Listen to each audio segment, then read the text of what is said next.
입니다. 오늘 예배에 나오신 우리 모든 성도님들을 진심으로 환영합니다.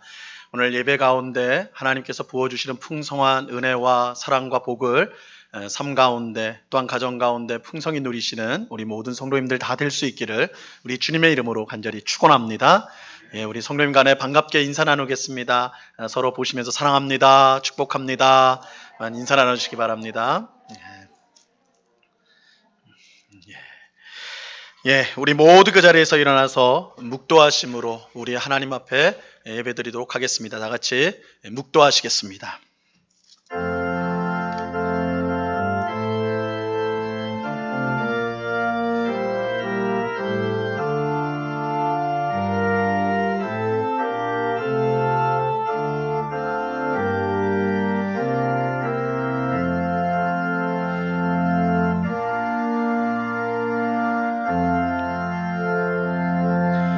날마다 우리 짐을 지시는 주, 곧 우리의 구원이신 하나님을 찬송할지어다. 아멘.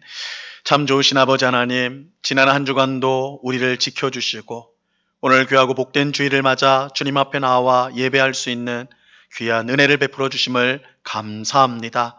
이 시간 영과 진리로 예배할 때에 하나님 홀로 영광 받아 주시옵소서. 예배드리는 저희들의 심령 가운데 한량없는 은혜와 사랑으로 충만하게 하여 주시옵소서.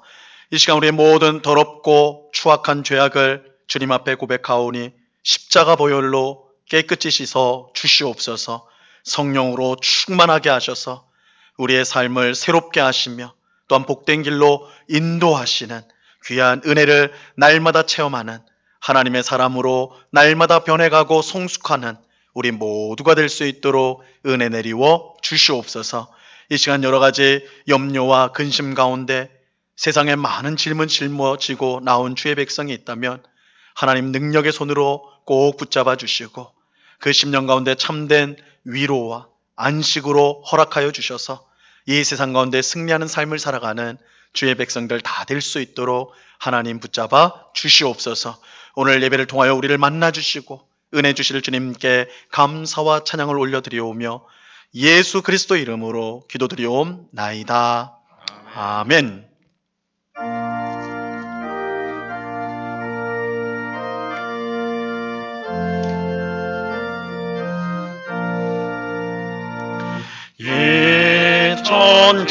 천지간 만을 대라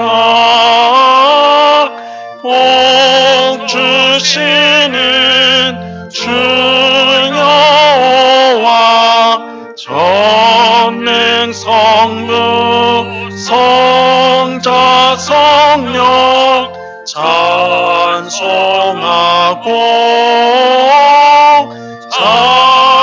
찬송하세.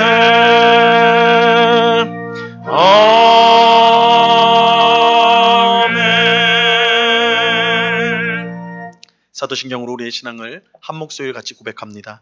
전능하사 천지를 만드신 하나님 아버지를 내가 믿사오며 그 외아들 우리 주 예수 그리스도를 믿사오니 이는 성령으로 잉태하사 동정녀 마리아에게 나시고 본디오 빌라도에게 고난을 받으사 십자가에 못 박혀 죽으시고 장사한 지 사흘 만에 죽은 자 가운데서 다시 살아나시며 하늘에 오르사 전능하신 하나님 우편에 앉아 계시다가 저리로서 산자와 죽은 자를 심판하러 오시리라. 성령을 믿사오며 거룩한 공회와 성도가 서로 교통하는 것과 죄를 사하여 주시는 것과 몸이 다시 사는 것과 영원히 사는 것을 믿사옵나이다. 아멘. 우리 모두 그 자리에 앉도록 하겠습니다. 우리 찬송가 뒤에 있는 교독문 14번 시편 24편 말씀을 교독하도록 하겠습니다. 교독문 14번 시편 24편 말씀입니다.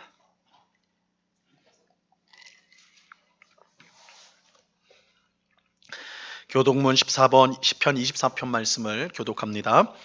땅과 거기에 충만한 것과 세계와 그 가운데 사는 자들은 다 여호와의 것이로다. 여호와께서 그 길을 바다 위에 세우시며 강들 위에 여호와의 산에 오를 자가 누구며 그의 거룩한 곳에 설 자가 누구인가?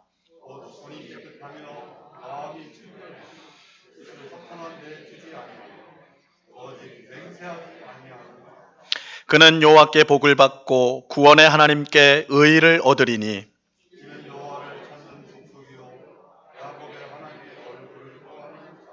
문들아 너희 머리를 들지어다. 영원한 문들아 들릴지어다. 영광의 왕이 들어가시리로다.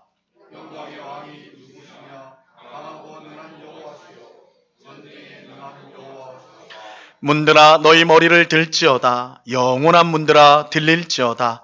영광의 왕이 들어가시리로다.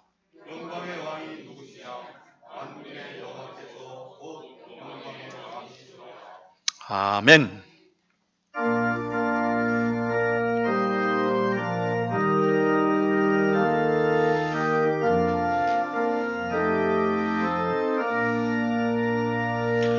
오만세 반석이신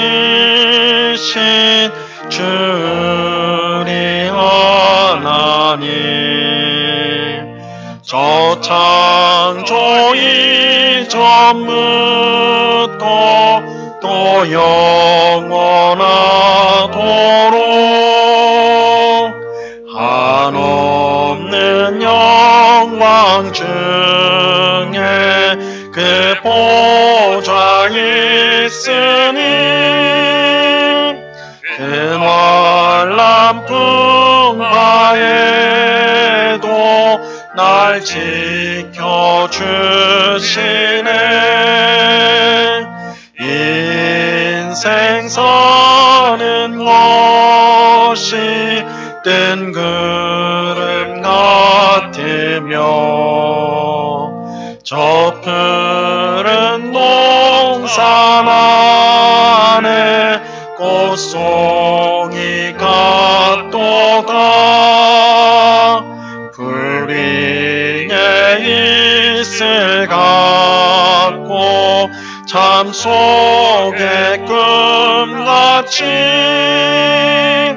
이 세상 모든 영광 곧 사라지도다. 한없는 사랑으로 늘 깨어 지키사 큰 자비 베푸시고 늘 인도하시니 내 평생 짧은 세월 빛나게 살도록 참 미친 성령으로 날 채워주소서.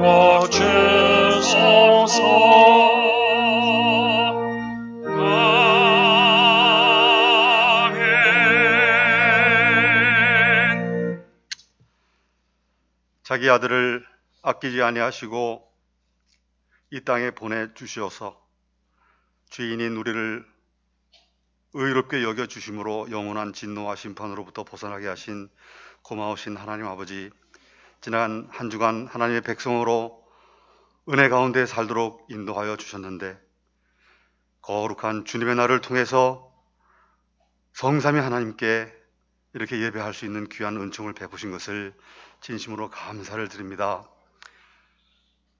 주님께서 철따라 우로를 내려 주셔서 온 산천초목이 푸르러 가는 것 같이 오늘 우리가 예배와 또 이 말씀을 통해서 우리들의 심령이 새로워지도록 인도하여 주시옵소서. 주님의 한량없으신 복과 은혜를 이 시간에 내려와 주시기를 간절히 원합니다. 하나님 아버지, 우리의 믿음 생활이 너무도 부족한 가운데 있는 것을 먼저 고백하며 용서를 구합니다. 이 세상을 우리 능력으로 살고 있다고 착각하며 삽니다. 때로는 하나님 앞에 나오기를 망설이는 유혹에 빠집니다. 모든 것이 하나님의 은혜인 것을 알면서도 하나님께 감사하는데 너무나도 인색합니다. 예수님, 이 죄인을 불쌍히 여겨 주시옵소서. 우리를 교만이나 위선, 가식의 탈을 온전하게 벗겨 주시옵소서. 우리가 우리의 의를 드러내려고 하지 않도록 인도하여 주시기를 간절히 빌고 원합니다. 하나님, 그리스도 안에서 온전한 하나님의 백성으로 살도록 인도하여 주시옵소서. 우리 인생 사는 동안 우리 주님께서 동행하시고 함께 하시오니 언제나 매 순간순간마다 우리 주님을 찬양하며 감사하며 기도하는 진정한 성도로 세워주시기를 간절히 빌고 원합니다. 우리의 삶에서 하나님이 늘 영광 받으시고 우리 주 예수 그리스도를 바로 믿게 하시며 성령이 충만한 거룩한 자녀로 세워주시옵소서. 일용할 양식을 비롯해서 사는 데 필요한 모든 것을 우리 주님 우리에게 주시는 것을 진심으로 감사를 드립니다. 우리에게 주신 것으로 늘 만족하게 하시고 우리가 곁에 있는 우리 형제와 우리의 이웃들을 잘 섬기는 성도로 세워주시옵소서. 오늘 예배 시간에 목사님을 통해 주시는 말씀에 우리가 진정으로 감동, 감화되게 하시고 하나님의 은혜를 더욱 크게 받는 예배가 되도록 인도하여 주시옵소서. 우리 구주 예수 그리스도 이름으로 기도드립니다. 아멘.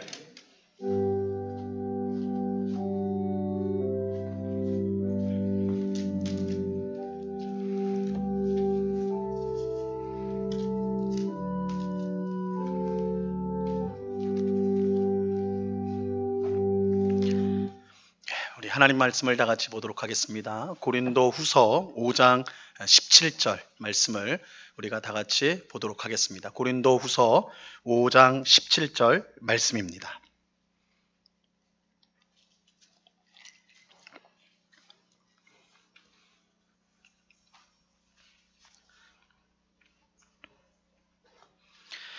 고린도 후서 5장 17절 말씀을 보도록 하겠습니다. 이 시간 하나님께서 우리에게 주시는 말씀입니다. 하나님의 말씀을 들으시기를 바랍니다. 그런즉 누구든지 그리스도 안에 있으면 새로운 피조물이라. 이전 것은 지나갔으니 보라 새 것이 되었도다. 아멘. 이 시간에 호산나 성가대 찬양으로 하나님께 영광을 돌리겠습니다.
아멘. 하나님께서 찬송을 귀하게 받으실 줄 믿습니다. 우리는 주일마다 가정을 허는 작은 여우를 잡으라는 주제로 설교를 듣고 있습니다. 가정을 허는 작은 여우는 큰 문제는 아니지만, 큰 문제로 보이진 않지만 그것을 내버려 두면 우리 가정을 허는 큰 문제로 그렇게 발전하게 된다. 그런 문제를 말하는 것이죠. 우리는 지금까지 이제 세 가지를 살펴보았습니다. 가정을 자기의 것으로 생각하는 것, 자기 소유로 생각하는 것. 두 번째는 가족 간의 잘못된 말, 가족 간에 하는 잘못된 말들, 험한 말들, 부적절한 말들. 그리고 이제 지난주에 우리가 세 번째로 본 것이 불만족, 만족하지 못하는 것. 우리가 이제 세 가지 살펴보았습니다. 사실 이 세 가지는 별거 아닌 것처럼 보이죠. 그래서 그냥 내버려 두는 경우가 많은데, 그런데 이러한 것들이 점차 발전하면 우리 가정을 불행에 빠뜨리는, 나중에는 가정을 허무는 그런 심각한 문제로 발전할 수가 있습니다. 우리 가정에 이런 것들이 있지 않은가 우리는 잘 살펴보아서 내쫓아야 할 것입니다. 자, 오늘은 마지막 시간으로 우리 가정을 허물 수 있는 또 다른 작은 여우를 살펴보고자 합니다. 그 작은 여우는 바로 과거에 매여 있는 것입니다. 과거에 매여 있는 것이에요. 오늘날 얼마나 많은 사람이 과거의 상처와 아픔, 실패에서 벗어나지 못하고 그것에 매여 고통스러운 삶을 사는지 모릅니다. 그런데 이것은 개인의 문제에 그치지 않고 가정을 불행에 빠뜨리는 문제가 되기도 합니다. 어릴 때 부모에게 받은 상처 때문에 어른이 되어서도 고통하는 자녀들이 있습니다. 부모에게 받은 학대를 자기 자녀에게 똑같이 되풀이하는 그런 사람도 있습니다. 과거에 저지른 잘못 때문에 가족이 어려움을 겪은 것에 대한 죄책감으로 끊임없이 고통받는 사람도 있습니다. 이 모든 경우 과거의 상처나 아픔, 실패는 과거에서 끝나지 않고 지금의 삶에 계속해서 고통을 줍니다. 물론 과거의 상처와 아픔, 실패는 잘 잊혀지지 않습니다. 이것은 마치 벽에 깊이 박힌 못과 같아요. 어렵게 그 못을 빼낸다 해도 그 박혔던 흔적이 오랫동안 사라지지 않습니다. 하지만 그렇다고 이것을 그냥 내버려 두면 안 돼요. 이 과거의 상처와 아픔, 실패에 계속 매여 있으면 그것은 가정을 허는 작은 여우가 되어서 이 가정을 불행에 빠뜨리고 결국은 무너뜨리게 됩니다. 우리는 가정 안에 있는 이 과거에 매여 있게 하는 작은 여우를 찾아서 반드시 쫓아내야 합니다. 그렇다면 우리는 어떻게 해야 할까요? 두 가지 일을 해야 됩니다. 우리가 두 가지 일, 우리가 과거에 매여 있는 우리를 해방시키기 위해서 해야 될 두 가지 일. 첫 번째는 과거를 제대로 해석하는 것이고, 두 번째는 사람이 새롭게 변화될 수 있음을 믿는 것. 사람이 새롭게 변화될 수 있는 것을 믿는 것입니다. 우리가 이 두 가지를 해야 돼요. 자, 첫째, 우리는 과거를 제대로 해석할 수 있어야 합니다. 과거의 상처와 아픔, 실패에서 쉽게 벗어날 수 없는 이유는 그것이 이미 발생한 일이기 때문입니다. 이미 발생한 일이기 때문에 지금 우리가 할 수 있는 일이 그리 많지가 않습니다. 엎질러진 물을 다시 담는 것, 똑같이 담는 것은 불가능한 것이죠. 그래서 우리가 어떤 일이 어그러졌을 때, 물이 엎질러졌다, 엎질러진 물이다, 이런 말을 하는 것은 이전으로 똑같이 되돌아갈 수 없는 상황을 일컬을 때 하는 말입니다. 엎질런 물처럼 과거에 발생한 상처와 아픔, 실패를 없던 일처럼 만들 수가 없어요. 그렇게 우리는 원망하고 후회하는 것 밖에는 할 수 없다라고 생각을 하지요. 하지만 하나님을 믿는 우리는 다릅니다. 하나님을 믿는 우리는 달라요. 물론 하나님을 믿는다고 해서 과거의 일을 없애거나 혹은 변하게 할 수는 없지요. 과거의 상처와 아픔, 실패는 그대로, 언제나 그대로 있습니다. 하지만 하나님을 믿는 우리는 이 상처와 아픔과 실패로 얼룩진 과거를 전혀 새로운 눈으로 보고 또 전혀 새로운 의미로 해석할 수가 있습니다. 이것을 저는 과거를 구원하는 것이라고 부릅니다. 이 과거를 구원하는 것이다. 여러분, 하나님께서 죄에 빠져 멸망 가운데 있는 우리를 예수님의 십자가 죽음을 통해 구원하셨습니다. 이게 뭐 우리 기독교의 가장 핵심 아닙니까? 예수님을 통해 죄와 사망에 죽은 우리를 구원하셨다. 근데 하나님께서 우리를 구원하셨을 때에 우리의 몸과 우리의 영혼만 구원하신 것이 아닙니다. 우리의 과거 또한 구원해 주셨습니다. 다르게 말하면 상처와 아픔과 실패로 얼룩진 과거를 하나님의 은혜와 섭리가 가득한 과거로 구원해 주셨다는 거예요. 이처럼 과거를 구원받은 대표적인 사람을 우리가 이제 성경에서 찾는다면 단연 요셉일 것입니다. 요셉. 요셉 잘 알죠? 창세기에 나오는 요셉. 이 요셉은 야곱의 12아들 중에 한 명이었어요. 11번째 아들. 11번째 아들이에요. 근데 이제 순서는 11번째, 그러니까 까마득하게 뒤에 낳은 아들인데, 11번째 아들인데, 근데 순서는 11번째지만 아버지의 사랑을 받는 순서로 하면 첫 번째가 요셉이었습니다. 야곱이 요셉을 얼마나 사랑했는지 몰라요. 얼마나 사랑했는지 몰라요. 그 단적인 예가 다른 형제들은 절대 그런 적이 없었는데 이 요셉에게는 아버지가 채색 옷을 입혀줬어요.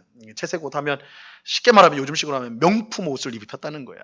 아주 뭐 이태리 장인이 만든 뭐 이런 거. 그럼 다른 애들은 그냥 뭐 동대문인데 얘는 이탈리아제인 거예요. 그러니까 이 형제들 볼 때 이게 무슨 일이냐. 근데 야곱이 요셉을 그렇게 사랑한 이유가 있어요. 요셉이 바로 야곱이 그토록 사랑했던 아내 라헬이 낳은 아들, 첫 번째 아들이었기 때문에 그래요. 야곱은 부인이 둘이고 첩이 또 네 명이거든요. 그래서 12명의 아들을 이제 낳게 되는데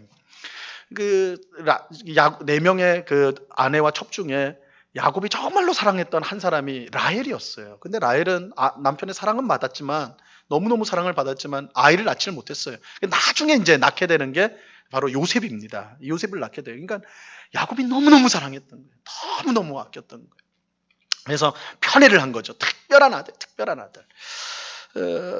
그런데 이제 이 야곱의 이러한 편애가 당연히 이제 다른 형제들로 하여금 요셉을 미워하게 되는 그런 이제 이제 그렇게 되도록 만들었죠. 당연히 편애하는 형제가 있으면 당연히 싫어하는 거 아닙니까? 다른 형제들이 싫어할 거 아니겠어요? 근데 더욱이 이제 그 아버지의 편애를 받고 자라난 이 요셉을 다른 형제들이 싫어한 또 다른 이유도 있어요. 여러분, 편애를 받은 자녀는요, 부모의 전폭적인 사랑을 그러니까 온전한 사랑이 아니라 편애를 받으면 아이가 이제 쉽게 말해서 버릇이 없는 거예요. 배려심이 없는 거예요. 그죠? 내가 최고다. 이런 의식이 있기 때문에. 요셉이 그랬어요. 그래서 형들이 뭐 조금만 잘못하면요, 어떻게 합니까? 그거 딱 봐가지고 아버지한테 쪼르르 달려가지고 아버지, 몇 번째 형이 이런 짓을 했어요. 이게 다 고자질하는 거예요. 고자질. 그러니까 형들이 얼마나 얄미웠겠어요. 그죠? 그 채색 옷도 좀 보기 싫은데 자기들이 한 잘못을 꼭 다 아버지한테 일러버리니까 얼마나 싫었겠습니까? 싫었어요. 그런데 요셉을 향한 이 형들의 미움에 기름을 붓는 사건이 있었어요. 요셉이 어느 날 꿈을 꿨습니다. 2개의 꿈을 꿨는데 똑같은 내용이에요. 형제들과 심지어 그의 부모들이 요셉에게 절하는 꿈이에요. 온 가족이 요셉 앞에 다 절하는 꿈을 꿨어요. 근데 뭐 꿈이야 꿀 수 있죠. 꿈이야 뭐 꾸는 거 어떻게 하겠습니까? 꿔지는 거를. 그런데 그 꿈을 어떻게 해요? 그냥 다 말해버리는 거예요. 형들 앞에서 내가 어젯밤에 꿈을 꿨는데 형님들 들어보십시오. 형님들이 다 내 앞에서 절하더이다. 다 나 앞에서 절하던데. 아버지 어머니도 나 앞에서 절하던데. 형들이 얼마나 이거 꼴 보기 싫었을까 이거죠. 황당한 거죠. 그 말이요. 그 요셉을 편애했던 아버지 야곱도 그게 싫었어요. 그래서 야단을 칩니다. 이놈아, 그래도 그렇게 말하는 거 아니지. 그 정도로. 그러니까 이 요셉이 얼마나 그러니까 버릇이 없고 배려심이 없었는가 알 수가 있죠. 이 일로 요셉을 향한 형들의 미움이요, 극에 달합니다. 저거 그냥 둬서는 안 되겠다 이 생각을 한 거예요. 그래서 형들이 죽이려고 그러는 거예요. 저거 기회만 봐서는 저걸 없애버려야 되겠다. 그런데 이제 절호의 찬스가 오죠. 형들이 이제 양을 치기 위해서 먼 지역으로 갔는데 아버지 야곱이 집에 있던 요셉에게 형들 잘 지내는지 안부 전화하고 오라. 그래서 그 명령을 받고 요셉이 혼자서 형들을 찾아갑니다. 멀리서 오는 요셉을 형들이 보고 야, 오늘 기회를 찾았다. 저놈 죽이자. 이렇게 된 거예요. 그래서 깊은 웅덩이에 요셉을 집어 던져버립니다. 죽이려고. 요셉을 던져버리는 거예요. 그런데 4번째 형이었던 유다가 아무리 그래도 아무리 미워도 우리 동생인데, 같은 아버지를 둔 동생인데 우리 손으로 죽이는 게 말이 되냐? 차라리 팔아버리자. 그래서 애굽으로 가는 장사꾼들에게 인신매매를 하는 거예요. 돈 받고 팔아버렸어요. 요셉을 팔아버리게 됩니다. 여러분, 형들이 죽이려고 달려들 때 요셉의 심정은 어땠을까요? 요셉의 마음은 어땠을까요? 물론 요셉도 형들이 자기를 못마땅해 한다는 거 이미 알고 있었겠죠. 눈치를 채고 있었을 거예요. 그런데 설마 자기를 죽이려고 할, 그건 상상도 못했을 거라고요. 그죠? 그러니까 자기를 형들한테 찾아갔을 때 자기를 웅덩이에 집어넣고 죽이려고는 그 모습을 보고 그 마음 가운데 얼마나 두려웠고 또 얼마나 무서웠겠어요. 그죠? 그리고 장사꾼한테 팔려가지고 애굽으로 가게 되었을 때 요셉은 제 정신이 아니었을 것입니다. 어떻게 이럴 수가 있나? 어떻게 같은 아버지를 둔 형제들이 나한테 이럴 수가 있나? 그러니까 아마 원망하고 절망하고 절규했겠죠. 하지만 요셉의 고난은 이것이 끝이 아니었습니다. 그는 애굽 왕의 친위 대장 보디발의 집으로 팔려갔는데, 노예로 팔려가게 되었는데, 거기서 평안하게 노예 생활만 했느냐? 아니에요. 억울한 누명을 쓰고 감옥에 갇히게 되죠. 억울한 일로 감옥에 갇히게 돼요. 노예가 된 것도 견디기 힘든 일인데 이제는 감옥에 갇힌 죄수의 신분, 언제 죽을지 모르는 죄수의 신분이 되었습니다. 감옥에 앉아있는 요셉이 무슨 생각했을까요? 기가 막혔겠죠. 이게 다 형들 때문이다. 이런 생각 들지 않았겠어요? 아마도 감옥에 갇힌 요셉에게 한 가지 소원이 있다면, 이룰 수 있는 소원이 있다면 그 형들 복수하는 걸 거예요. 그죠? 그놈들 다 죽여야 되는데.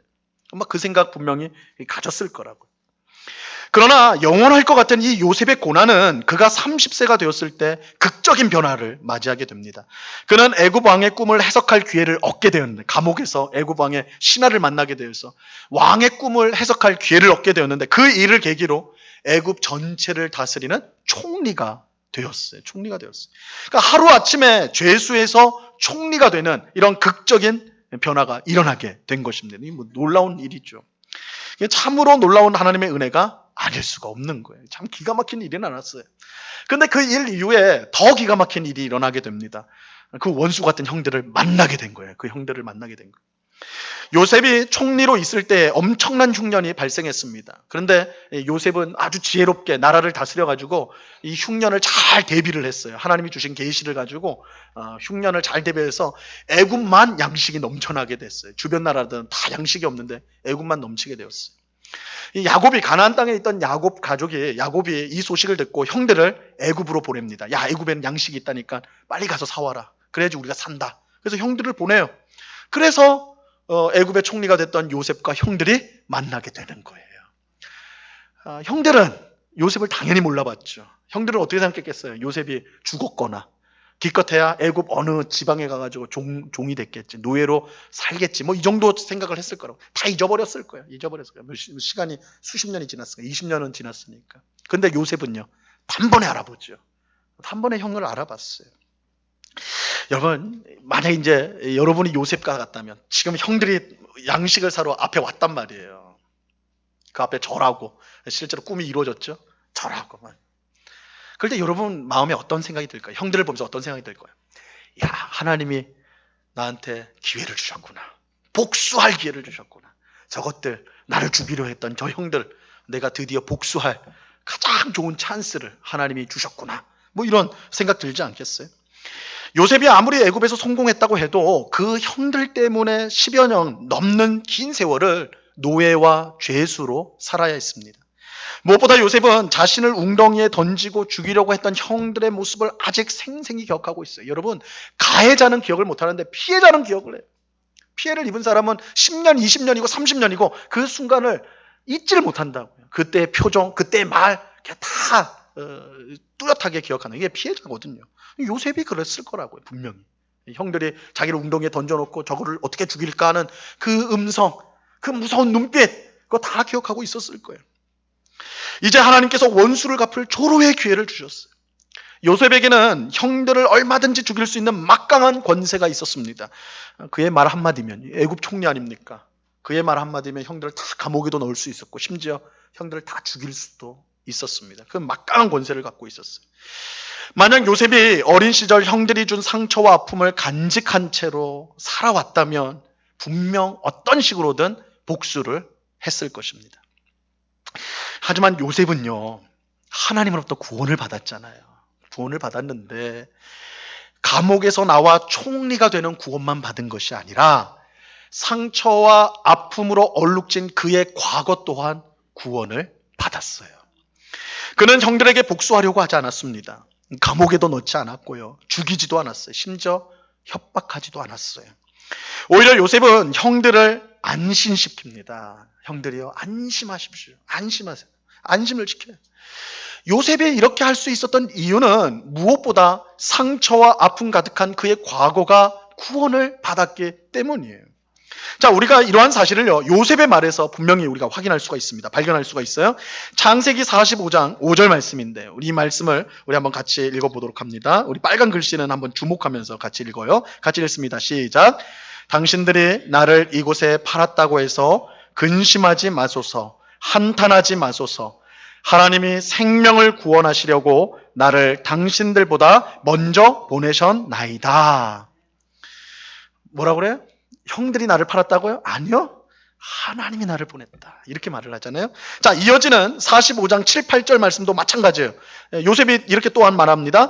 하나님이 큰 구원으로 당신들의 생명을 보존하고 당신들의 후손을 세상에 두시려고 나를 당신들보다 먼저 보내셨나니 그런즉 나를 이리로 보낸 이는 당신들이 아니요 하나님이시라. 하나님이 나를 바로에게 아버지로 삼으시고 그 온 집의 주로 삼으시며 애굽 온 땅의 통치자로 삼으셨나이다. 요셉이 지금 강조하고 있는 사실이 뭐예요? 요셉의 말 속에서 강조되고 있는 게 뭐예요? 형들이 나를 애굽에 판 것이 아니라 하나님이 나를 보내셨습니다. 하나님이 나를 보냈다는 거예요.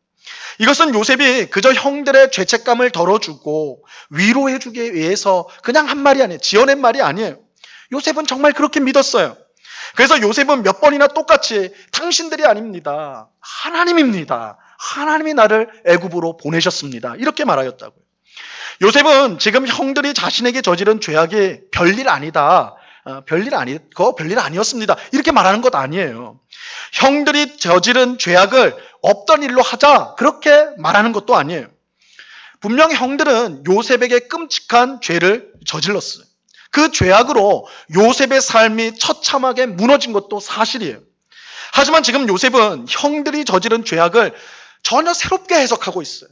그러니까 그 사건이 없었다. 그 사건은 별거 아니다. 이런 식으로 접근하는 게 아니에요. 그건 죄악이에요. 정말 끔찍한 일이에요. 그러나 그 사실을 다르게 해석을 하고 있는 거예요. 전혀 새롭게 해석하고 있어요. 그 일이 하나님의 뜻을 이루기 위해 필요했던 일이라는 거예요. 요셉은 형들의 죄악 너머에 있는 하나님의 은혜로운 섭리가 작동하고 있다는 것을 깨달았어요. 엄청난 흉년으로 인해서 모두가 망할 위기에서, 특히 하나님의 백성인 야곱의 가족이 망할 위기에서 구원받기 위해서는 요셉이 애굽의 총리가 되어야 했던 것이에요. 하나님께서 이 일을 위해 형들이 요셉을 팔도록 한 것입니다. 물론 이 일은요, 형들의 죄악이에요. 하나님께서 형들에게 죄를 저지럽게 만들었다, 그런 뜻은 아닙니다. 당신들이 아니라 하나님이 보내셨습니다. 이렇게 해버리니까 그러면 형들이 한 게 아니라 하나님이 했구나. 그럼 하나님이 끔찍한 죄를 저지른 거네? 형들에게 죄를 짓도록 한 거네? 이렇게 생각할 수 있는데 그건 아니에요. 그건 아니에요. 하나님은 절대 죄를 짓거나 또한 죄를 짓도록 만드는 불의한 분이 아니세요. 형들의 죄악은 그들 스스로 한 거예요. 그들의 죄가 맞아요. 만약 형들이 요셉을 팔지 않았다면 그럼 어떻게 되느냐? 하나님은 다른 방식을 통해서라도 요셉을 애굽에 보내셨을 것이고 그를 애굽 총리로 세워 끔찍한 흉년 속에서 하나님의 백성과 세상 사람들을 구원하셨을 거예요. 요셉이 이걸 깨닫게 된 거예요. 요셉이 그걸 깨닫게 된 거예요. 그러니까 자기 중심적으로만 과거를 생각하면 그 과거는 자기를 죽이는 과거예요.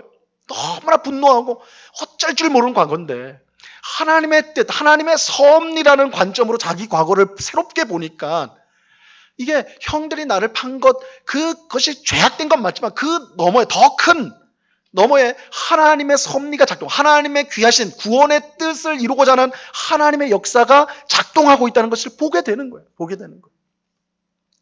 그가 애굽에 온 것은 하나님의 섭리였어요. 이전까지는 형들의 죄악 때문에, 형들이 악해서라고만 생각을 했는데 하나님의 섭리라는 것을 깨닫게 된 거예요.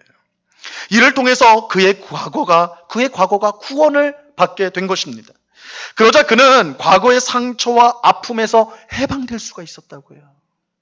여러분, 요셉이 형들을 죽이려고 하지 않았어요. 분풀이를 하지 않았다고요. 그 어떻게 가능하냐? 요셉이 성인이라서 그러냐? 너무너무 착해가지고 그러냐? 아니에요. 그 과거에서 구원을 받았기 때문에, 그 과거를 하나님의 섭리로 볼 수 있었기 때문에 요셉이 형들에게 그렇게 반응할 수가 있었던 거예요. 그를 분노케 했던 형들에 대한 증오와 복수심에서 요셉은 해방될 수가 있었어요. 요셉은 그의 과거를 더 이상 상처와 아픔과 분노와 복수심이 아닌 하나님의 섭리로 보게 된 것입니다. 그 결과 그는 형들을 진심으로 용서하고 받아줄 수가 있게 되었어요. 여러분, 우리는 과거에 일어난 일을 쉽게 잊거나 바꿀 수가 없습니다. 이 과거의 상처와 아픔, 실패로부터 해방되는 것은요, 간단한 문제가 아니에요. 하지만 우리는 하나님께서 우리의 과거를 구원하신다는 사실을 믿어야 합니다. 하나님은 우리의 몸과 영혼만 구원하시는 것이 아니라 우리의 과거를 구원하십니다. 상처와 아픔과 실패로 물든 우리의 과거를 하나님의 은혜로운 섭리로 보도록 구원하여 주십니다. 우리가 하나님을 믿는다고 할 때 그 믿음 안에는 하나님께서 세상을 창조하시고 세상의 모든 일을 섭리하시고 마지막 날에 모든 것을 심판하신다는 내용이 들어 있습니다. 여러분, 이거 가장 기본적인 믿음이에요. 여러분, 하나님을 믿는다고 하면서 이 믿음이 없다면 사실 믿음을 점검해 봐야 되는 거예요. 하나님이 세상을 창조하시고 그 창조한 세상의 모든 것을 다스리시고 또 마지막 날 심판하신다. 우리 믿음의 기둥이라고 할 수가 있는 거죠. 이거 믿어야 돼요. 그런데 만약 우리가 이 사실을 믿는다면, 정말로 믿는다면 과거의 구원은 반드시 일어날 수밖에 없어요. 여러분, 하나님이 세상의 모든 일을 섭리하신다고 믿는다면 내게 일어난 모든 일도 하나님의 섭리였다라고 말하지 않을 수가 없는 거예요. 그렇죠? 그저 좋은 일만 하나님의 섭리가 아니에요. 우리는 어떤 좋은 일이라면 하나님의 뜻이 있었구나, 섭리구나 쉽게 말하는데 그것만 하나님의 섭리가 아니라 요셉처럼 끔찍한 상처와 고통과 실패의 과거도 하나님의 섭리예요. 하나님의 섭리예요. 물론 우리는 하나님께 왜 이처럼 끔찍한 일을 겪게 했느냐고 따질 수 있을 것입니다. 시편 기자처럼, 예수님처럼 하나님 왜 나를 버리십니까? 이렇게 절규할 수 있을 거예요. 하지만 우리가 하나님의 섭리를 믿는다면, 하나님 섭리를 믿는다면 요셉이 그러했던 것처럼 반드시 한 걸음 더 나가야 돼요. 반드시 한 걸음을 더 나가야 돼요. 요셉은 감옥에서 절망에 빠져 삶을 포기하지 않았습니다. 물론 그는 너무너무 실망스럽고 너무너무 절망스럽고 고통했고 분노했을 거예요. 그러나 거기서 그치지 않았어요. 사람이니까 당연히 그런 마음을 가질 수 있죠. 근데 거기서 끝났지 않았어요. 요셉은 섭리를 믿었어요. 섭리를 믿었어요. 그래서 감옥 안에 있으면서도 하나님의 섭리가 작동했다는 것을 믿고 그가 할 수 있는 최선을 다했던 것입니다. 여러분, 창세기 말씀을 한번, 요셉 이야기를 한번 보시라고요. 요셉이 노예로 있을 때도 마찬가지고 감옥에 갇혔을 때도 마찬가지고요. 그는 그가 할 수 있는 모든 일들에 최선을 다했어요. 야, 노예가 뭘 최선을 다하나? 죄수가 뭘 최선을 다하나? 아니요. 요셉은 자기가 할 수 있는 거, 보잘것 없는 일이겠죠. 그러나 최선을 다했어요. 그 원동력이 뭐냐? 섭리를 믿는 것 때문에 그런 거예요. 하나님의 섭리. 지금은 내 앞이 깜깜하고 아무것도 보이지 않지만 모든 일들을 하나님이 섭리한다면 지금 이 일도 하나님 섭리하실 것이고, 그 과거에 나에게 있었던 그런 고통스러운 과거도 그걸로 끝나지 않고 결국은 나의 삶을 복된 길로 인도하리라는 그 섭리를 요셉은 붙들고 있었던 것입니다. 바로 그랬기 때문에 그가 애굽 왕의 꿈을 해석할 기회를 얻을 수 있었던 거예요. 우리는 우리의 끔찍한 과거가 하나님의 섭리임을 믿어야 합니다. 그리고 그 섭리가 가져올 선한 결과를 기대하며 지금 해야 될 일에 최선을 다할 수 있어야 합니다. 그럴 때 한 치 앞도 볼 수 없게 만들었던 인생의 안개가 서서히 걷히고 눈앞에 하나님의 섭리의 분명한 목적과 결과가 드러나게 될 것입니다. 여러분, 하나님을 믿는 우리는 과거의 상처와 아픔과 실패를 하나님의 섭리로 볼 수 있어야 돼요. 그리고 하나님의 섭리가 이끄는 곳으로 끝까지 인내를 가지고 따라가야 합니다. 여러분, 우리에게 인내가 필요해요. 우리가 하나님처럼 하나님을 다 알지 못하기 때문에, 하나님의 뜻을 우리가 다 알지 못하기 때문에 인내가 필요한 거예요. 여러분, 하나님이 우리를 사랑하시는 선하신 아버지이심을 믿는다면 그의 섭리 또한 우리를 향한 가장 좋은 것이라는 것을 우리는 확신할 수 있어야 합니다. 그렇다면 과거의 상처와 아픔과 실패는 그 자체로 끝나지 않을 거예요. 그 사건을 하나님 여전히 끌고 오셔서 오늘의 우리에게, 앞으로의 우리에게 가장 복된 일로 열매 맺도록 그렇게 섭리하여 가실 것입니다. 우리가 이렇게 하나님의 섭리라는, 은혜로운 섭리라는 관점으로 과거를 바르게 해석하게 될 때에 우리는 더 이상 과거에 매여있지 않게 되는 거예요. 참된 자유를 얻을 수가 있는 것입니다. 과거의 상처와 아픔, 실패 속에 여전히 우리 고통하고 있는 우리 성도님들이 이 자리에 계십니까? 하나님께서 우리의 과거를 구원해 주시기를 바랍니다. 하나님의 섭리로 우리의 과거를 볼 수 있게 해달라고 기도하시기 바라요. 그럴 때 우리는 더 이상 과거의 노예가 아니라 미래의 소망을 가지고 씩씩하게 살아가는 복된 성도가 될 수 있을 것입니다. 또 과거의 늪 속에 빠져 불행한 가정, 여러분, 과거에 붙들려 있는 가정은 불행할 수밖에 없어요. 그렇죠? 그런 불행한 가정을 미래의 소망으로 가득한 행복한 가정으로 세울 수 있게 될 것입니다. 하나님께서 우리의 과거를 구원해 주셔서 하나님의 섭리로 과거를 제대로 해석해내는, 오히려 그 과거의 상처가 분노와 또한 이런 고통의 열매가 아닌 장차 이루실 하나님의 선한 섭리의 열매를 기대케 하는 그런 귀한 은혜가 오늘 예배한 우리 모두에게 임하기를 간절히 바랍니다. 두 번째로 우리는 사람이 새롭게 변화될 수 있음을 믿어야 돼요. 새롭게 변화될 수 있음을 믿어야 합니다. 우리가 과거에 매여 있는 이유 중 하나는 용서하지 못하기 때문입니다. 용서의 문제, 이거는 사실 우리가 피할 수 없는 아주 중요한 문제입니다. 그리고 우리가 용서를 못하는 것은 사람이 새롭게 변화될 수 있다는 사실을 믿지 않기 때문입니다. 세상 사람들이 흔히 하는 말 중에 사람은 고쳐서 쓰는 거 아니다. 그런 말 들어보셨어요? 사람은 고쳐서 쓰는 거 아니다. 무슨 말이에요? 안 변한다는 거예요. 사람은 안 변한다. 사람은 도무지 변하지 않는다. 저 변하게 보일 뿐이지 변하진 않는다. 이 말이죠. 사람이 변하지 않는다는 것. 그것은 그래서 우리가 과거에 나에게 상처를 줬던 사람을 우리가 여전히 미워하는 이유가 그거예요. 사람이 변하지 않는다. 그때 나를 괴롭혔던 사람은 지금도 똑같을 것이다. 이렇게 생각을 하는 거예요. 그러니까 용서가 안 되는 거죠. 어릴 때 상처를 줬던 부모가 지금의 부모와 다르지 않다. 지금 나를 괴롭히는 남편과 아내가 앞으로도 계속 그럴 것이다. 이렇게 생각하는 것입니다. 전에 이제 제가 어느 이제 우리 교단에서 이제 명망 있는 목사님 한 분을 만나서 이제 얘기를 하는데 그 목사님이 얘기 하나를 들려주세요. 어떤 교회에서 이제 담임 목사를 청빙을 하는데 모시려고 하는데 이 목사님에게 이제 교단에서 명망 있는 목사님이라서 좋은 목사님 좀 추천을 해달라 이렇게 이제 부탁을 했대요. 그래서 이 목사님이 자기 이제 후배들 중에 정말 좋은 분을 자기가 찾아가지고 그 교회에 소개를 해줬다는 거예요. 딱 소개를 해줬는데 소개를 해주니까 그 교회에서 너무 좋아하더래요. 성도들이 다 좋아가지고 귀한 목사님 소개해줬다고 너무 감사하다고 그래서 고맙다는 이야기도 듣고 막 그래서 이제 일이 진행되는데 이제 거의 이제 담임 목사님으로 다 이제 다 일이 이제 진척이 된 거예요. 됐는데 근데 갑자기 일이 틀어져 버렸어. 일이 틀어졌어. 그래서 이 목사님이 무슨 일이 있었나 해가지고 알아봤더니 그 교회 한 장로님이 절대 안 된다고 반대하고 나섰다는 거예요. 그래서 그 장로님이 절대 그 목사님 우리 교회 목사로 모실 수 없다. 담임 목사로 모실 수 없다. 반대하면서 성도들을 설득해가지고 다 반대를 하도록 해서 결국 그 목사님이 그 교회를 못 가게 됐어요. 못 가게 됐어요. 그래서 그 장로님이 왜 그렇게 했는가 이제 좀 알아봤더니 이제 그 담임 목사로 모시려고 했던 그 젊은 목사님이 젊었을 때 대학생 때 글을 하나 썼는데 인터넷에 글을 이제 긴 글도 아니에요. 짧은 글을 썼는데 아마 그 글이 좀 정치적으로 진보적인 그런 글이었던 것 같아요. 짧은 글을 썼는데 근데 그 글을 이 장로님이 어떻게 알고 이게 누가 소개를 해줬는지 본인이 찾으셨는데 그건 모르겠는데 어떻게 알고 그거를 읽은 거예요. 읽은 거는 야 이거 젊은 목사가 이 빨갱이다 이렇게 돼버린 거예요. 이거 빨갱이 생각을 갖고 있다.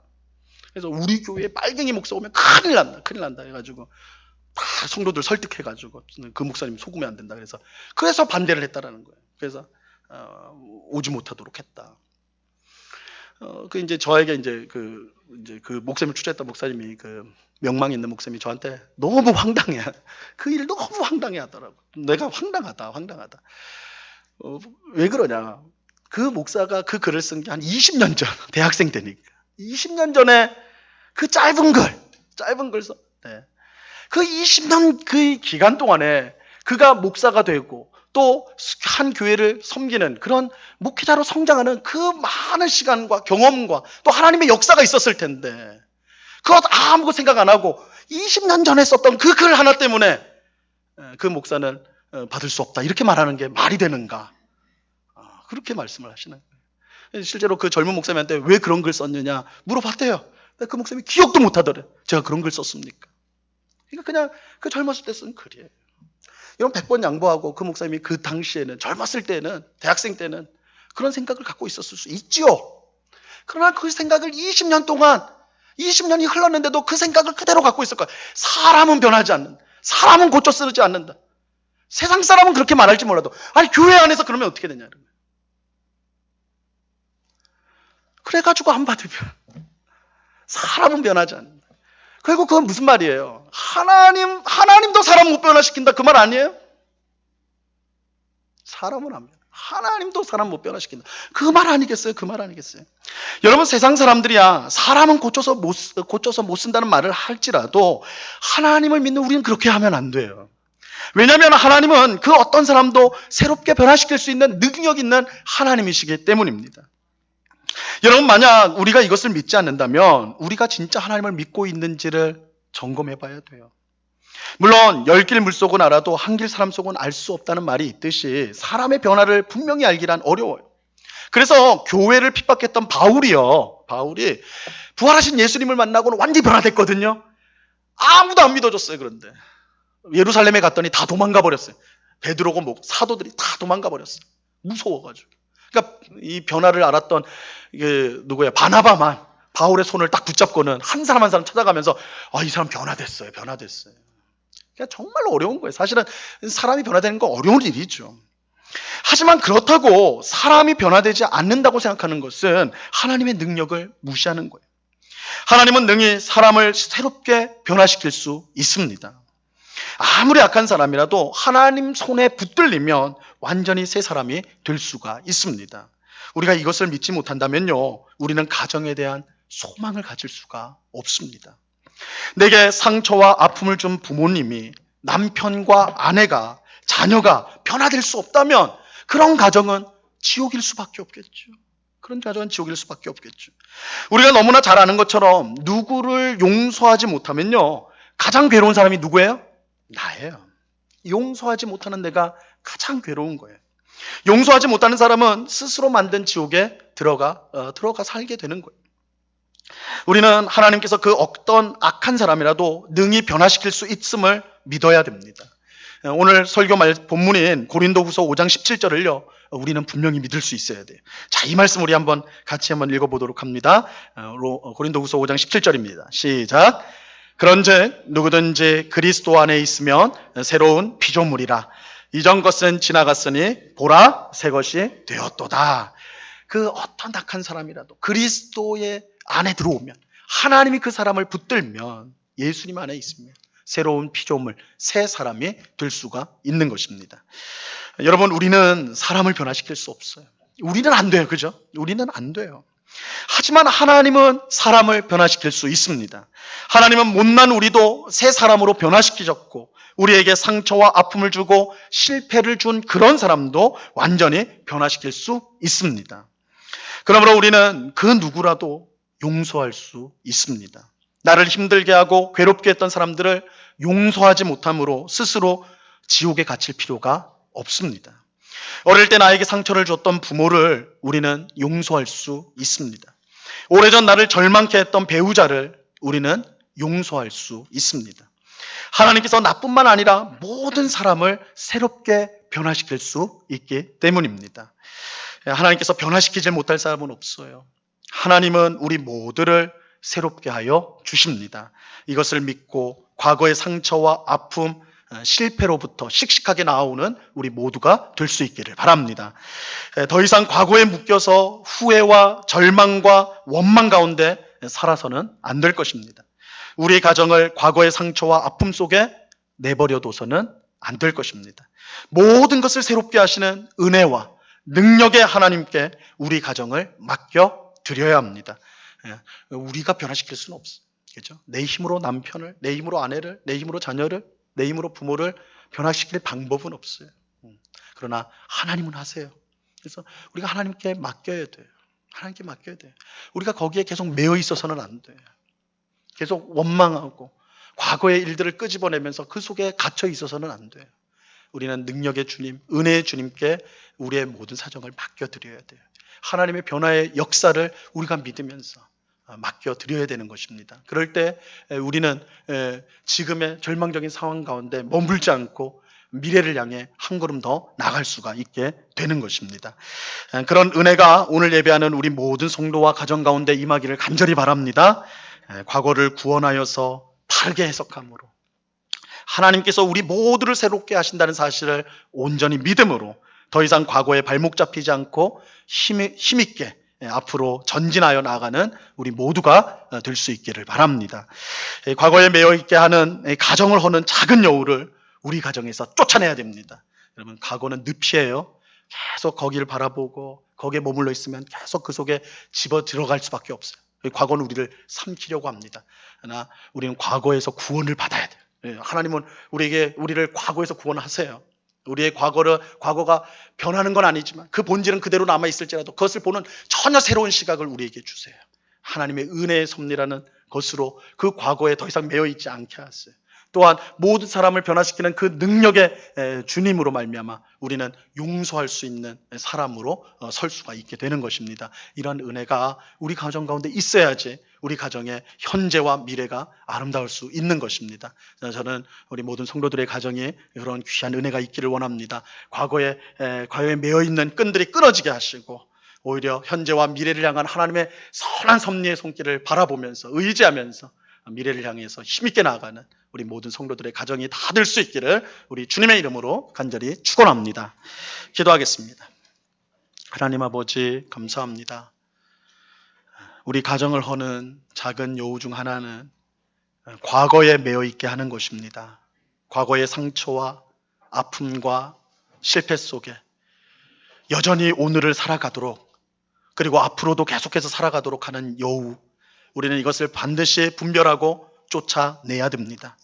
주님, 그러기 위해서 우리의 과거를 구원하시는 하나님의 은혜를 우리가 사모해야 되는 줄 압니다. 주님은 우리를 죄로부터 구원하실 뿐만 아니라 또한 아픔과 슬픔과 고통 가운데 물든 과거로부터 우리를 또한 구원하여 내십니다. 하나님의 은혜를 우리가 기대하며 하나님의 섭리로 우리의 과거를 해석할 수 있는 믿음의 사람들 다 되게 하여 주시옵소서. 또한 하나님이 능히 변화시킬 수 없는 사람은 없음을 우리가 분명히 믿으며 우리가 용서하는 저희들 될 수 있도록 도와 주시옵소서. 아버지 하나님, 물론 우리 앞에 있는 현실이 골리앗처럼 꿈쩍하지 않을 것 같은 그런 벽과 같은 그런 답답한 현실 앞에 놓여 있는 우리들도 있습니다.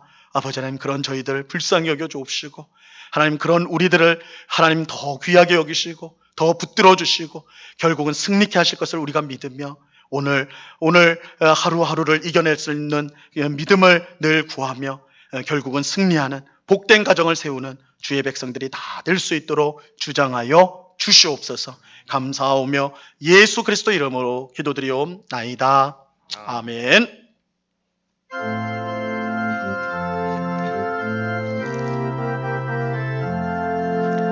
나 이제 주님의 새 생명 얻음모 옛 것은 지나고 새 사람이로다. 그 생명 내 맘에 강같이 흐르고 그 사랑 내게서 해같이 빛난다. 영생을 누리며 주 안에 살리라. 오늘도 내일도 주 안에 살리라. 주 안에 감추인 새 생명 얻으니 이전에 줬던 것 이제는 값없다. 하늘의 은혜와 평화를 맛보니 찬송과 기도로 주 함께 살리라. 영생을 누리며 주 안에 살리라. 오늘도 내일도 주 함께 살리라. 산천도 초목도 새 것이 되었고 죄인도 원수도 친구로 변한다. 새 생명 얻은 자 영생을 누리니 주님을 모신 밤새 하늘이로 가. 영생을 누리며 주 안에 살리라. 오늘도 내일도 주 함께 살리라. 주 따라가는 길 험하고 멀고 찬송을 부르며 뒤따라가리라. 나 주를 모시고 영원히 살리라. 날마다 섬기며 주 함께 살리라. 영생을 누리며 주 안에 살리라. 오늘도 내일도 주 함께 살리라. 하나님께 감사를 드립니다. 손녀가 취직하게 됨을 아버지 하나님 앞에 진심으로 감사를 드립니다. 하나님, 저의 간절한 기도가 주님께 상달되어 딸의 아픈 다리와 온몸을 주님의 손으로 어루만져 치유의 광선을 발하여 주실 것을 믿고 감사를 드립니다. 내가 힘들 때 위로해 주신 하나님께 감사합니다. 주님의 은혜로 코로나 2차 접종을 끝냈습니다. 어디서나 어디 가든지 주님 인도하여 주옵소서. 범사에 감사를 드립니다. 범사에 감사합니다. 나의 하나님이 그리스도 예수 안에서 영광을 받으시고 풍성한 곳으로 채워 주옵소서. 범사에 감사합니다. 항상 감사합니다. 같이 기도하겠습니다. 하나님 아버지, 감사합니다. 지난 한 주간도 하나님의 은혜로 살게 하여 주시고 우리의 선한 목자 되신 주님께서 언제나 우리를 붙드시고 복된 자리로 인도하여 주시고 힘들고 어려울 때 위로하여 주시고 또한 은혜 베풀어 주심을 참으로 감사합니다. 하나님 베푸신 은혜에 감사하여서 이 시간 여러 명목의 헌금을 주님 앞에 드리오니 하나님 기쁘게 받아 주시옵소서. 이 헌금이 사용되어지는 곳마다 주님의 복음이 힘있게 증거되어지게 하시고 어렵고 힘든 이웃들을 돕고 살리며 주님의 몸된 교회를 든든히 세우는 데 쓰여지는 귀한 헌금이 될 수 있도록 하나님 역사하여 주시옵소서. 아버지 하나님, 우리 모든 성도들의 가정을 주님께서 꼭 붙들어 주시기를 원합니다. 아버지 하나님, 가정의 아픔들이 드러나지 않은 아픔들이 많이 있고 정말 그 안에서 고통하며 하나님의 은혜를 구하며 긍휼을 구하며 도우심을 구하며 눈물로 기도하는 많은 성도들이 있사오니 하나님이여 불쌍히 여겨주사 우리 은국교회 모든 성도들의 가정마다 정말 하나님의 은혜로 상처가 치유되어지며 또한 회복되어지며 가족이 서로 사랑하며 또한 아픔과 또한 괴로움이 치유를 받는, 그래서 온전히 사랑하는 정말 천국 가정으로 세워지는 귀한 역사가 있게 하여 주시옵소서. 아버지 하나님, 주님께서 우리를 섭리하시며 또한 복된 삶을 또한 이루어 주시는 줄로 우리가 분명히 믿으나 지금의 고난이, 지금의 고통이 너무나 커서 그 섭리를 바라보지 못할 때가 많은 저희들입니다. 불쌍히 여겨주사 우리의 눈을 열게 하시고 인내를 주사 잘 견딜 수 있도록 도와주시고 하나님 위로하여 주사 이 모든 어려움들을 결국은 이겨내고 하나님의 영광스러운, 하나님이 주실 그 영광스러운 미래를 경험하는 주의 백성들이 다 될 수 있도록 꼭 붙잡아 주시옵소서. 하나님의 귀한 은혜로 회복되어지는 우리 모든 성도들의 가정, 또한 병약한 우리 모든 성도들 다 될 수 있도록 크신 은혜로 함께하여 주시옵소서. 감사하며 예수 그리스도 이름으로 기도드리옵나이다. 아멘. 교회 소식을 전하도록 하겠습니다. 주보 마지막 면을 모두 봐주시기를 바랍니다. 우리 대면 예배 내용들을 살펴봐 주시고요. 우리 여름 예배 복장 안내를 드립니다. 우리 6월부터 8월까지 우리 폭염과 또 정기 전략을 위해서 주일 예배 복장을 간소화하여서 입게 됩니다.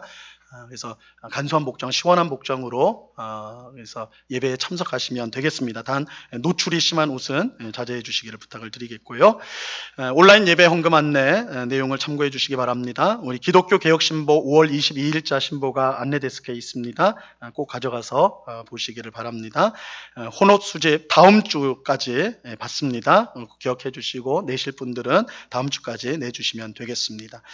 응급가족 소식을 보겠습니다. 우리 황기숙 집사님이 지난 금요일 날 갑상선 암 수술을 받았습니다. 수술은 잘 이루어졌고, 근데 아직 이제 통증이 크다고 그래요. 그래서 우리 성도님들이 이제 잘 회복될 수 있도록 건강을 속히 회복할 수 있도록 그렇게 기도해 주시고, 암이 있기 때문에 전이가 되지 않도록 하나님 지켜달라고 우리 성도님들 많이 기도해 주시기를 부탁을 드립니다.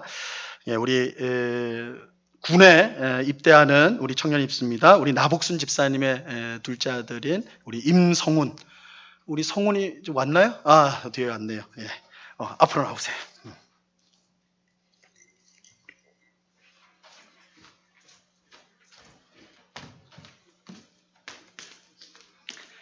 자, 앞에 좀 보시고 마스크 좀 내려주시고, 자, 얼굴 보세요. 아시겠어요?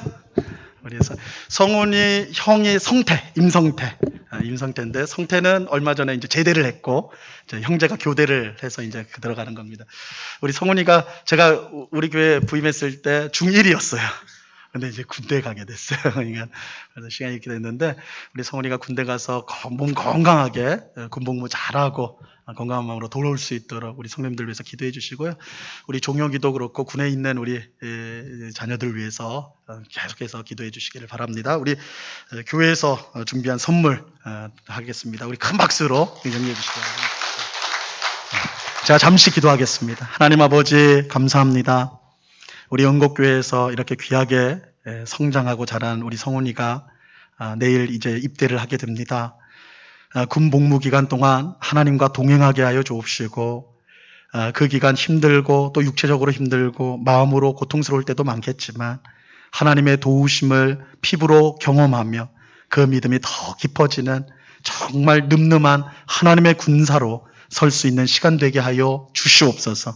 건강을 지켜주시고 두고 온 가정을 또한 지켜주시고, 우리 성훈이가 더욱더 하나님을 의지하는 믿음의 사람으로 우리가 만났을 때 더 큰 기쁨을 나눌 수 있도록 우리 하나님 도우시고 역사하여 주시옵소서. 하나님께서 붙들어 주실 줄로 믿고 감사하며, 또한 우리 군에 있는 우리 귀한 청년들 한 사람 한 사람 붙들어 주사 저들이 군복무를 잘 마치고 건강한 모습으로 돌아올 그날까지 우리가 함께 기도하며 또한 함께 관심을 가지는 또한 우리 모두가 될 수 있도록 붙잡아 주옵소서. 감사하며 예수 그리스도 이름으로 기도드리옵나이다. 아멘. 우리 다시 한번 박수로 격려해 주시기 바랍니다.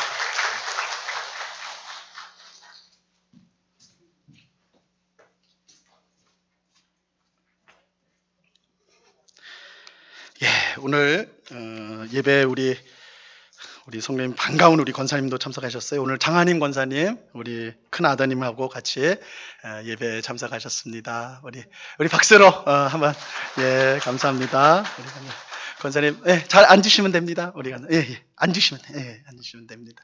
우리 권사님 많이 건강해지셨어요. 그래서 이렇게도 잘 일어나실 수도 있고 감사를 드립니다. 우리 오늘 우리 등록한 우리 청년 자매 있습니다. 우리 김한나 우리 자매님이신데요. 우리 제일 뒤에 이제 저 뒤에 앉아 있습니다. 우리 환영하는 박수 한번 해주시기 바랍니다. 네, 반갑습니다. 우리 김한나 자매는 우리 이제 안내견 이름은 해별이에요. 해별이. 그래서 해별이와 함께 같이 그렇게 지내고 있습니다. 우리 교회 바로 근처에 이사를 왔습니다. 그리고 우리 한나자매님 부모님이 광주에서 전라도 광주에서 목회를 하고 있는 목사님이세요. 그래서 전에 한번 제가 짧게 교회 앞에서 뵌 적이 있습니다. 그래서 너무 씩씩하고 또 그렇게 생활을 잘하는 또 우리 귀한 딸이라고 우리 자매님이라고 소개를 받았습니다. 우리 은곡교회를 통해서 하나님을 더 깊이 알아가고 또 우리 성도의 사랑 가운데 성장해가는 우리 한나자매 되기를 바라고요. 우리 성도님들 위해서 많이 기도해 주시고 격려해 주시기를 바랍니다. 예, 우리 모두 그 자리에서 일어나서 찬송가 620장 1절을 같이 찬양하도록 하겠습니다.